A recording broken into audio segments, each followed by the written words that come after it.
You're listening to Beyond Bizarre True Crime, brought to you by AbJack Entertainment.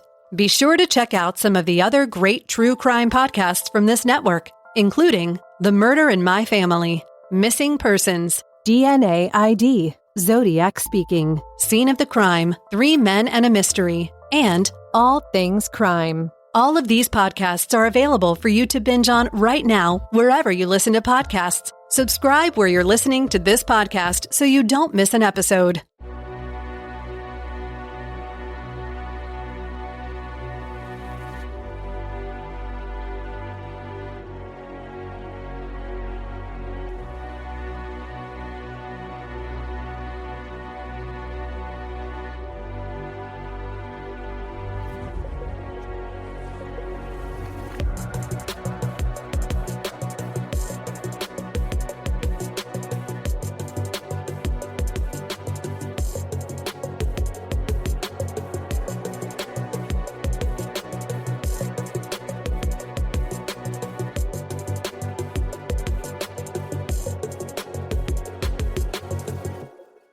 Hi, I'm Jami, host of Murderish, a true crime podcast. I'll be your host for this episode of Beyond Bizarre True Crime. The case I'm walking you through today, the cold case of Bryce Laspisa, is beyond bizarre.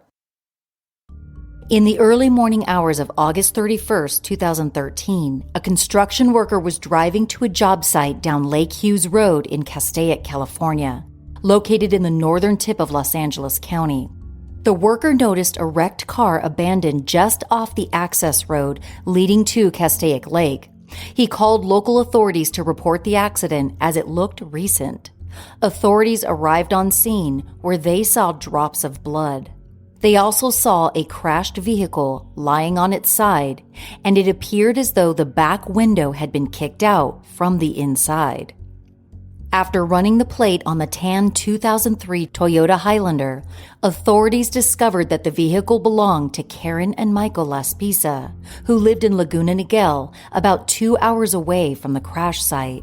Believing the car may have been stolen, officers were dispatched to the Laspisa's home. When they arrived, an obviously exhausted Karen Laspisa answered the door. Her husband eventually joined her. The officers asked Karen and Michael if their car had been recently stolen. They replied that they had given the SUV to their son, Bryce Laspisa, and that he was supposed to have been driving home the night before. Officers explained that the vehicle had been found crashed and that nobody was at the scene when they arrived. The abandoned SUV was not the only weird thing that had happened in the past 48 hours. The Laspisas had noticed extremely odd behavior from their son, leading up to the time that officers notified them of his wrecked car. Bryce Laspisa was born on April 30th, 1994. The only child, Bryce was incredibly creative and artistic from a very young age, according to his parents. Bryce's friends described him as funny, charismatic, charming, and warm. His friends recalled frequently being invited to Bryce's house while they were in school, and that hanging out with Bryce and his parents was always a good time. By all accounts, Bryce had a great childhood, with parents who cared deeply for him. Bryce lived with his parents in Naperville, Illinois from 1994 until he graduated high school in 2012, the same year his parents retired from work. After Bryce's graduation and Karen and Michael's early retirement, the entire family moved to the beach town of Laguna Niguel in Southern California. Soon after the move, Bryce enrolled at Sierra College, a community college in Rocklin, California, about 450 miles away from his parents' home. He began his freshman year living in a dorm and taking industrial and graphic design classes, something Bryce had been interested in since childhood. At that time, Bryce was 5 feet 11 inches tall with bold red hair and striking green eyes. These distinct features stood out to anyone who met Bryce. He also had a large tattoo on his left shoulder, which depicted a bull's head with Roman numerals between the horns. Bryce was thriving in college, and during his freshman year, he began dating a girl named Kim Sly, an attractive blonde. Bryce had also made a tight-knit group of friends and made plans to live with one of them during his sophomore year. Sean Dixon and Bryce found an apartment and signed a lease that would begin in August of 2013. After his first year of college, Bryce returned to his parents' house in Laguna Niguel for the summer.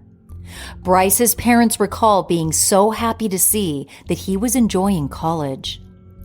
After a relatively normal summer, Bryce returned to Sierra College in early August 2013. Though his parents are adamant that Bryce seemed completely normal when he left, many of those closest to him noticed a distinct change in Bryce when he returned to college. Many people noted that Bryce did not seem like his usual self. Friends reported that Bryce began drinking heavily. Kim Sly, his girlfriend at the time, says that Bryce admitted to her that he had taken a dose or two of Vyvanse, a medication typically prescribed to treat ADHD. Though this concerned Kim, she didn't press the issue, but she remained worried about his behavior. Bryce had also been staying up late, presumably an effect of the Vyvanse he'd been taking. Sean recalled that Bryce would stay up for 24 hours at a time, playing video games through the night.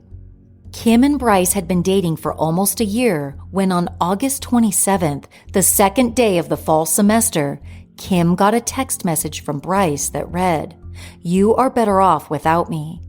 Kim replied, asking if he was breaking up with her, to which Bryce responded, yes. The abrupt breakup was heartbreaking to Kim, but she eventually accepted that their relationship was over. About 2 weeks after Bryce had moved back to Rockland, Karen Laspisa received a call from her son's roommate, Sean Dixon. Sean told Karen that he was extremely worried about Bryce. His mood and disposition seemed drastically different. He told her that seemingly out of nowhere, Bryce broke up with Kim over text message, and he wasn't sure why. Sean also told Karen that Bryce had been hinting that something was troubling him, but that Bryce would not say what. Karen reassured Sean that if there was something bothering Bryce, he would tell her about it.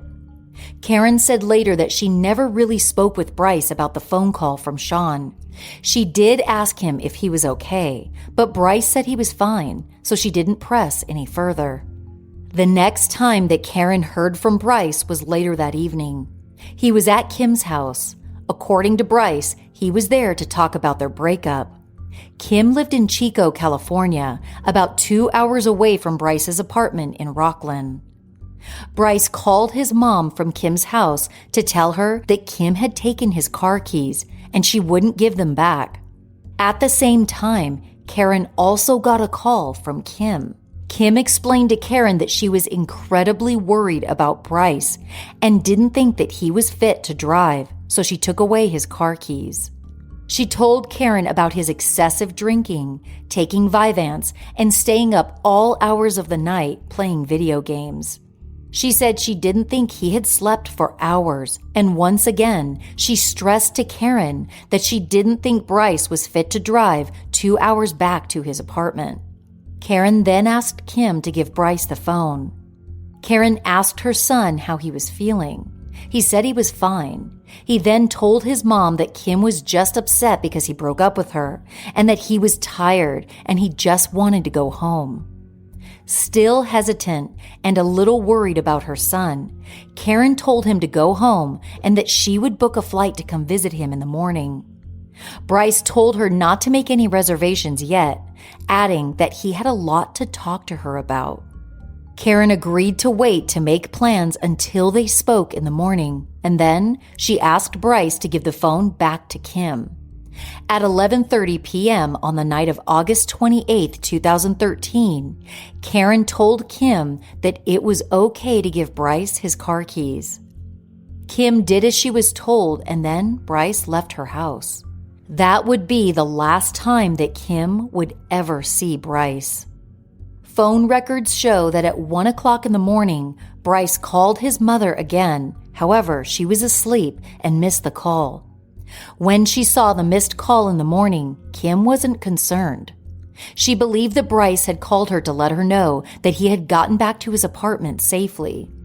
It wasn't until much later that Karen discovered that at the time Bryce called her in the early morning hours of August 29th, he was actually many miles south of Sierra College and his apartment, nowhere near being home.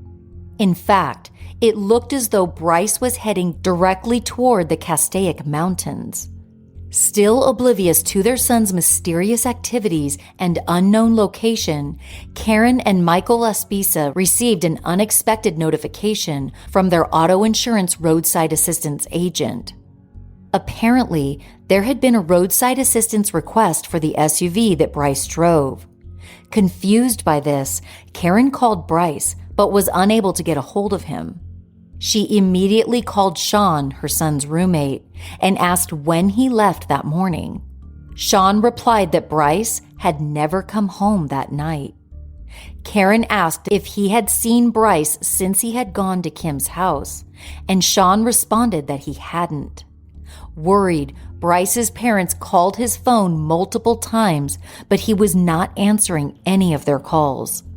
Trying to piece together where he might be, the Laspisas began going through their bank accounts. They found a $20 charge from around 9 o'clock that morning, which was charged to Castro's Tire and Gas in Buttonwillow, California, about 3 hours from their home. Immediately, Karen called Castro's and reached an employee named Christian.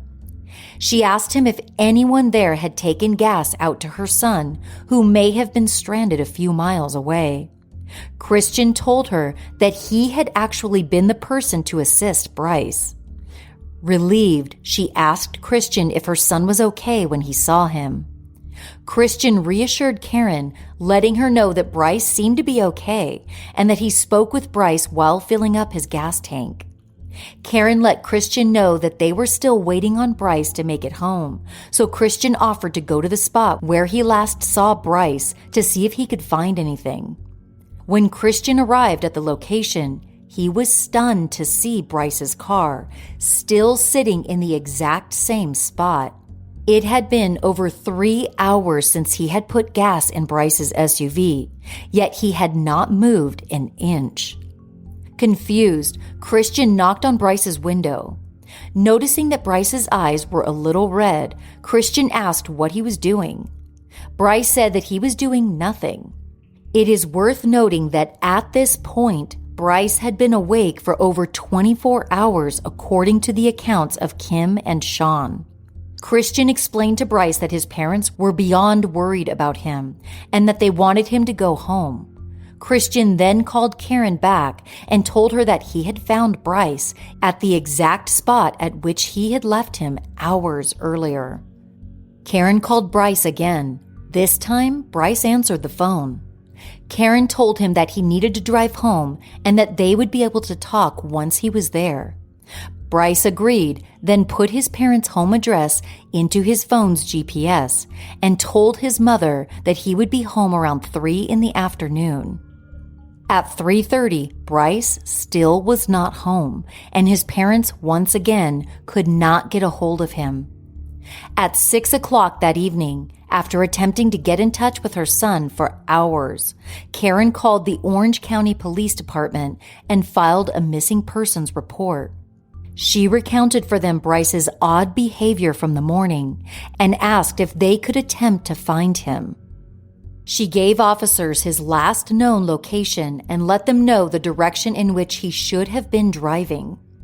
Authorities were able to obtain an emergency search ping from AT&T, the Laspisa's cell provider, which allowed them to see which cell tower Bryce's phone had last pinged off of. After tracing his phone, they were able to track down Bryce's location. Oddly, Bryce was found sitting in his car in the parking lot of a motel, only 8 miles away from where he was found by Christian over 9 hours earlier. Authorities approached Bryce's car, knocked on his window, and asked if he was okay. Bryce replied that he was simply blowing off steam. Though he seemed to be fine, authorities requested permission to search his car, which he allowed. Nothing of note was found. The officers also conducted a field sobriety test, which Bryce passed without an issue. Nothing seemed to be wrong. The officers even recalled Bryce being chatty, polite, and patient. The two officers then requested that Bryce call his mom to let her know that he was okay, and they asked him to continue driving home afterward. For some reason, Bryce was hesitant. He asked if the officers would call his mom, let her know that he was okay, and then put him on the phone with her. Confused, the officers did just that.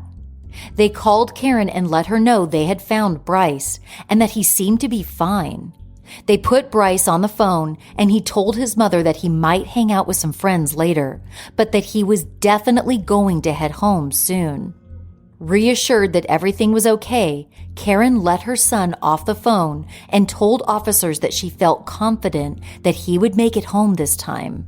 The officers told Bryce to be safe and go straight home, and then they left. Still about 3 hours away from his parents' home, it was assumed that Bryce would be home sometime around 9 that evening. Once again, the Laspisas watched the clock as it neared time for their son to arrive home. When 9 o'clock came and went, Bryce's parents were frantic. Fearing they were running out of options, Karen once again called Castro Tire and Gas and found herself talking to Christian again. Karen, desperate at this point, let Christian know where her son was last seen and asked if he would be willing to confirm whether Bryce had at least made it to the interstate. Christian, ever the Good Samaritan, graciously agreed to go see if Bryce was still sitting in a parking lot somewhere along Interstate 5.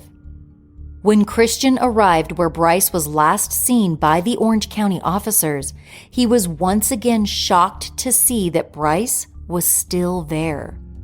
Christian offered to have Bryce follow him until he could get onto the interstate, which was over a 30-minute drive. Bryce agreed to follow Christian, and the two began caravanning from the parking lot that Bryce had been sitting in for hours toward the interstate that would take him home. At this point, Bryce had been stationary in Buttonwillow for more than 13 hours. After making sure that Bryce was on the interstate, Christian veered off and headed back home. During this time, Bryce once again began answering phone calls from his parents. It was nearly midnight by the time Bryce began driving again, meaning he wouldn't be home until 3 in the morning. Bryce had been awake for anywhere between 30 to 36 hours by this time. Trying to guess where he may be, Karen asked Bryce to name any signs or landmarks he had passed while driving. But Bryce said it was too dark to see anything and that he wasn't passing any signs, leaving his parents with no way of knowing how close to home he was. At 2:09 a.m., Karen made her final call to Bryce. During the call, Bryce told his mother that he was too tired to continue driving.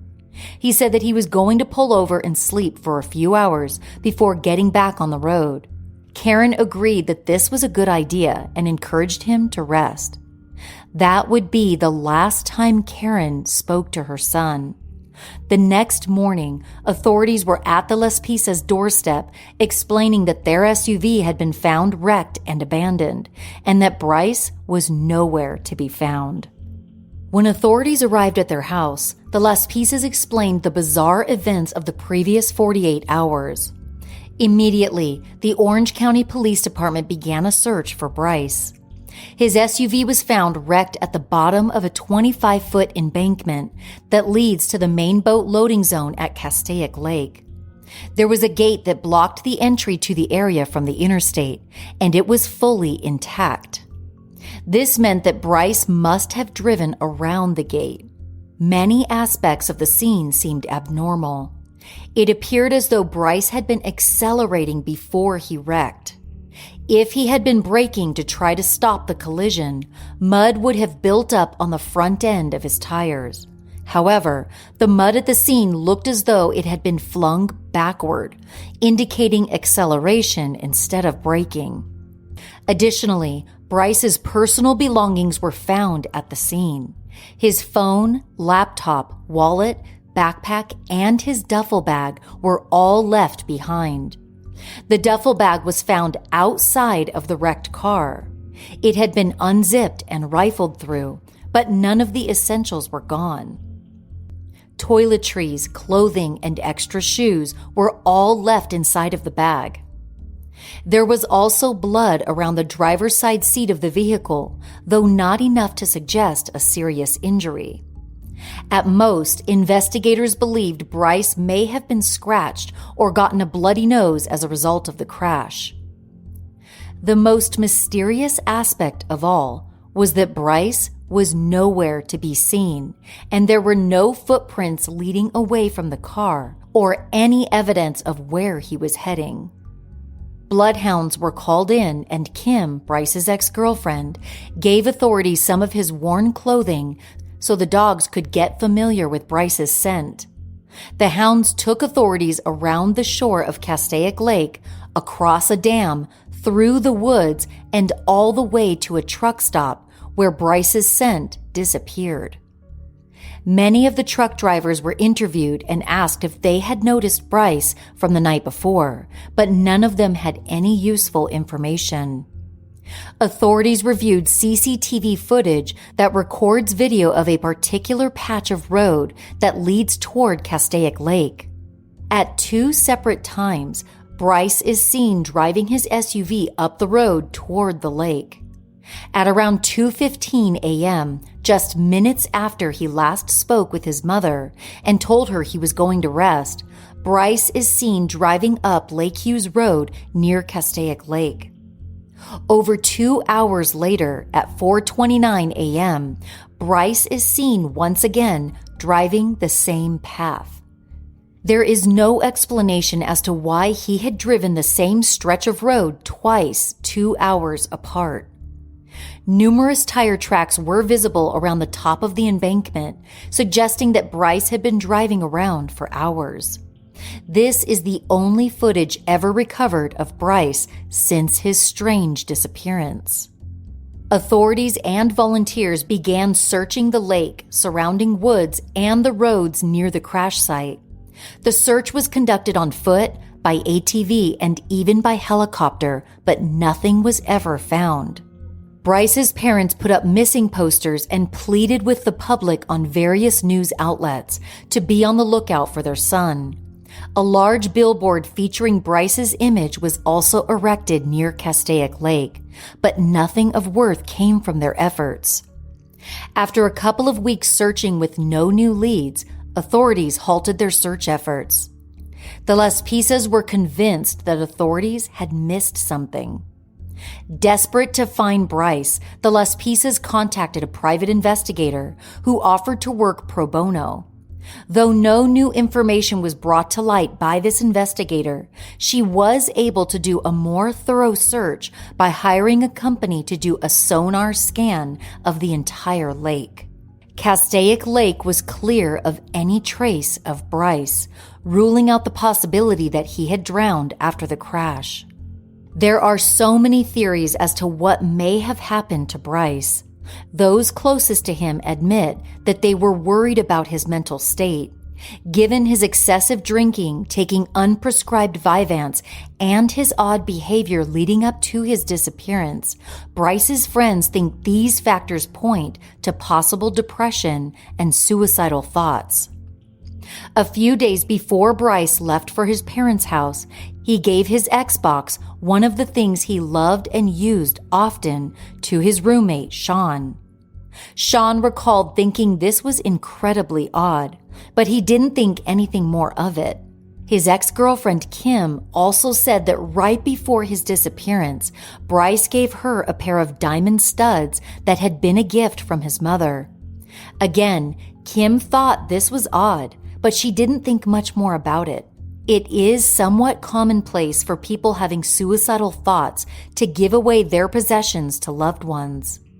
Bryce giving away some of his most important possessions, paired with evidence that he may have been accelerating toward the lake, could indicate that he had attempted suicide. Friends also theorized that Bryce driving around aimlessly, as shown on the CCTV footage, could show that he was contemplating whether or not he should go through with his plan. Authorities noted that though there is a rather large embankment between the road and the lake, from the road, it can appear as though the lake is much closer than it seems. These factors considered together lead people to believe that Bryce had attempted suicide. This theory, however, does not answer the question fully. It's obvious that Bryce did not die in the car crash. His body has never been found, and there is scent evidence showing that he got out of the SUV and walked to a nearby truck stop. Authorities have a different take on what happened. They do not believe that Bryce attempted suicide. They theorize that he willfully and knowingly walked away from his life.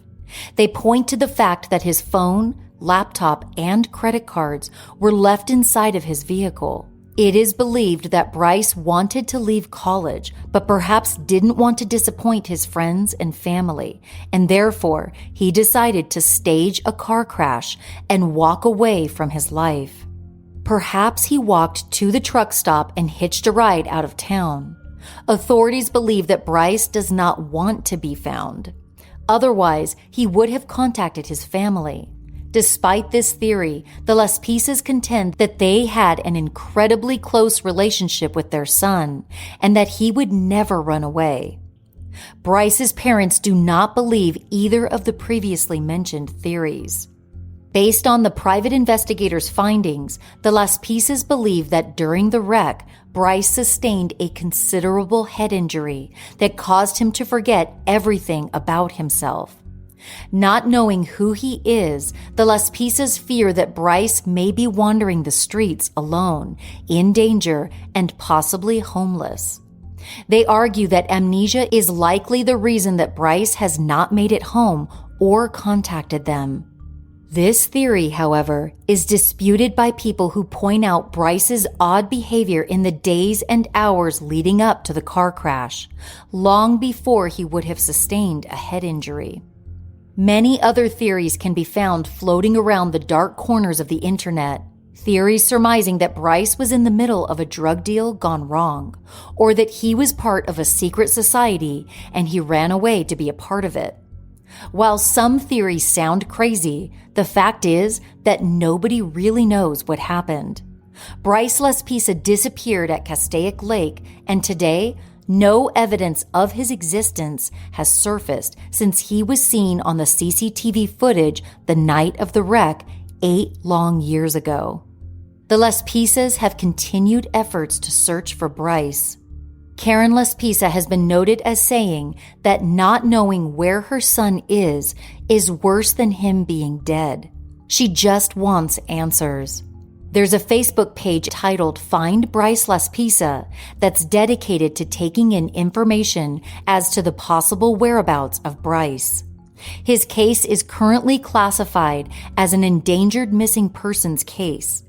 If you have any information that could help further the search for Bryce Laspisa, please contact the Orange County Police Department. Thanks for joining me on this episode of Beyond Bizarre True Crime.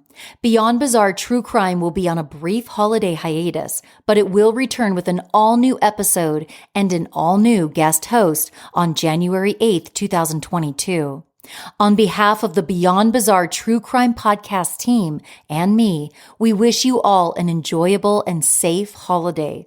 Don't forget to check out my true crime podcast, Murderish, in your favorite podcast app. There are close to 100 episodes for you to binge right now. In each episode of Murderish, I give you a 3D look at gripping murder cases from beginning to end. You'll get to know the victims and perpetrators, how their worlds collided, and what went down during trial. I even share my own personal experience being the jury foreman on a first-degree murder trial, as well as a terrifying personal story about the time a stranger followed me home at night and came into my bedroom. You may be familiar with some of the crimes covered on Murderish, but many will be cases you've probably never heard of. Follow Murderish in your favorite podcast app and start binging right now. And remember, listening to Murderish does not make you a murderer. It just means you're murder-ish. Beyond Bizarre True Crime is produced by Mike Morford and Jess Betancourt for AbJack Entertainment, with music by Connor Betancourt. If you enjoy this podcast, make sure to subscribe wherever you are listening now, and please take a moment to rate and review the show. You can find Beyond Bizarre True Crime on social media. We're on Twitter and Instagram with the handle @BeyondBizarreTC. You can also find us on Facebook by searching for Beyond Bizarre True Crime Podcast. The views and opinions of the hosts and guests on Beyond Bizarre True Crime do not necessarily represent those of the show's creators, producers, or sponsors. Be sure to tune in on Saturdays for all new episodes of Beyond Bizarre True Crime.